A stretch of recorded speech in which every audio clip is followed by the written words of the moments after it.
Guys நம்ம தொட்டி மாற்றணும்ல, அதை இப்போ லாஸ்ட்டில் பாருங்கள்.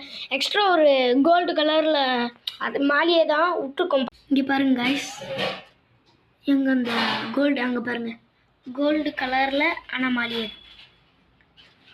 அங்கே இருக்கு பாருங்க.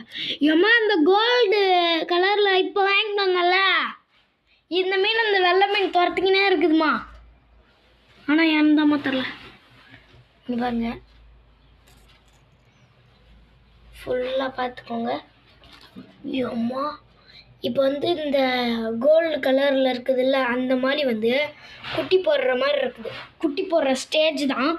அப்பயே வாங்கிட்டு வந்தோம். இந்தோ அந்த கிளாஸ் மாதிரி ஒன்று தெரியுதா, அந்த கண்ணாடி டப்பா, அதுக்குள்ளார அதோட குட்டி போட்ட பிறகு குட்டி துரு துருன்னு இருக்கும்ல, அதுக்குள்ளார போயிட்டு திருப்பி வெளியே வந்துக்கலாம். மீன் ஏதோ திங்க போகுதுன்னா அதுக்குள்ளார போயிட்டு ஒழிஞ்சிக்கும். அதுக்காக தான் அந்த இது போட்டிருக்கேன்.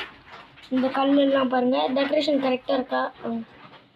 அடுத்து மெடிசனுக்காக இதோட தண்ணியும் அப்புறம் இன்னொரு தண்ணி ரெண்டும் கலந்து அதில் பாதாம் மேலே போட்டு மெடிசன் தயாரித்து வச்சுருக்கேன். இது ஒரு வாரம் கழித்து அதுக்கு மேலே தண்ணி மாற்றணுன்னா போட்டுக்கலாம்.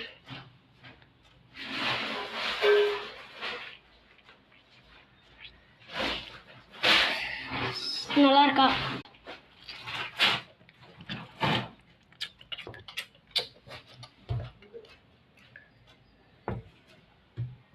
இந்த ஃபினிஷிங் செட்டப் நல்லா இருக்குதா அப்படின்றத கமெண்ட்டில் சொல்லுங்கள்.